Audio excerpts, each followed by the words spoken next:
Hi, welcome and welcome back to my channel. My name is Tawanda and this is According to Tawanda. Over here, I share lifestyle, nursing, and budgeting tips, which really breaks down to I just really do what God tells me to do, which kind of brings us to this video today. I am in an extreme season of obedience with God. And I'm just doing what he tells me to do. I'm not opposing. I'm not objecting. I'm not asking no questions. I am just doing what my Father is instructing me to do. I have been feeling a nudge in my spirit, little whispers in my ear, to create this video and share some other things about my Christianity and my walk with God. So it brings me to this video today. Today I'm going to share 5 habits that I have developed, 5 things that I do on a daily basis that keeps me centered and keeps me closer to God. These 5 habits, they actually help me to show up in the world every day as a better human, just as an overall good person, as a Christian, as the best mother and wife I can be for that day, a really good sister, a cousin, a friend, a daughter. These things keep me centered and they keep me structured and keep me closer to God. So the very first thing that I do every day to keep me closer and keep me centered is I rise early. I'm an early riser. My husband gets up about 3 or 3:30 in the morning. Now, I don't be rising as early as him, y'all. I'm just going to tell you. But I'm not that far off from rising after him. And what I do during that time is not only do I rise early, but I'm really slow to start my day. So I like to have some time between everything that I have to accomplish, everything that I have to do, waking my daughter up, preparing breakfast for her, making sure that we have everything that she needs for today. I like to have some time to really listen to God, to hear from him, to allow him to order my steps, to give me strategy for the day. So most of this time I spend, sometimes some days it's quiet. Sometimes I just lay in my bed and absorb the quietness and the stillness and the peace of the day.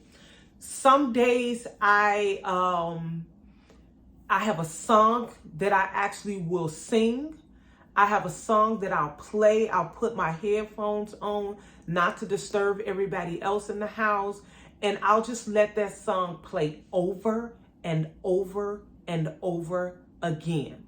Sometimes I have a prayer focus and I'm up early that day with a prayer focus, or that morning with a prayer focus. Sometimes there is a scripture. Sometimes I am studying. I am actually in my actual physical Bible studying.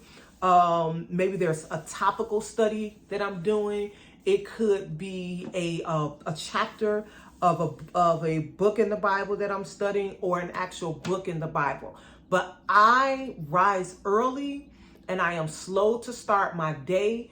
Before I leave my bedroom, I try to do everything I can to equip myself to show up as the best version, the best Christian, the best reflection of God that I can for that day. Another thing that I do to stay close to God is I monitor my time on social media. I am not the biggest social media person. I'm not a big social media person, and I'm not even a big TV person. It is very rare that after my husband leaves for the day that the TV even comes on until he comes back. Okay?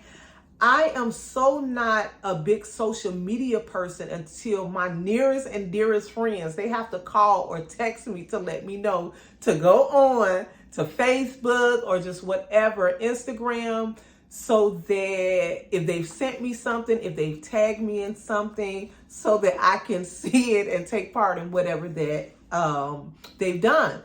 However, I still find times and seasons and peaks and flows where I am gravitating to social media much more than I would or usually do. And social media, it can steal so many things from you. It's like a thief. It steals time.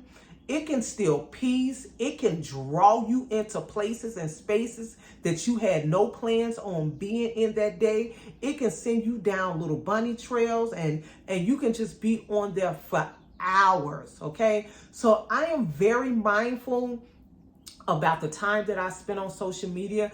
There are some times where I just go on social media fast. There's times where I have deleted the app.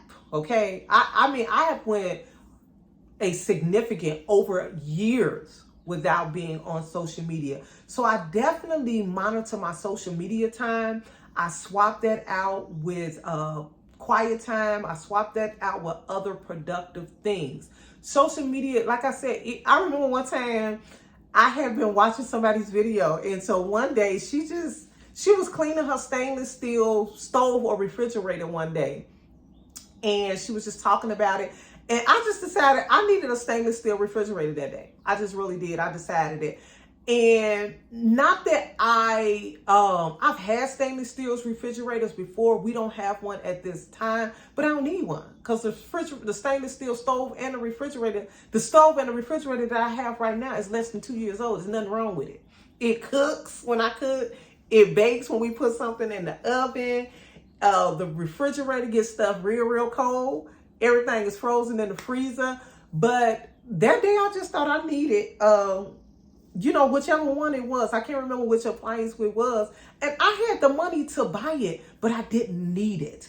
And in that moment, I knew it was because of that interaction and that time that I had spent on social media. So I monitor my social media time and I swap it out for God. The next thing that I do, habit that I have to stay closer to God, is I schedule prayer and time in my Bible study. That is scheduled. I don't stick to it all of the time. It doesn't look the same all of the time. But I know the times that's best for me to spend in prayer. Not that I don't pray throughout the day. Not that I won't study different times in my Bible throughout the day. But I have times that just works better for me. And I encourage people to do that, to find when did you at your most peak self? Like, when can you really go in and spend that time and labor? And sometimes I have to do it when I'm at my lowest self, and I know that I need to do that in that moment. But for the most part, I have found the times, and it changes, it does vary, and I have to be very sensitive to those changes to know that I may need to alter those times. But I schedule my prayer and my time that I spend in my Bible. The next thing that I do to habit that I have is I have scriptures of meditation. There are times that I have scriptures that I'm meditating, and there's three different types of scriptures that I really like to meditate on.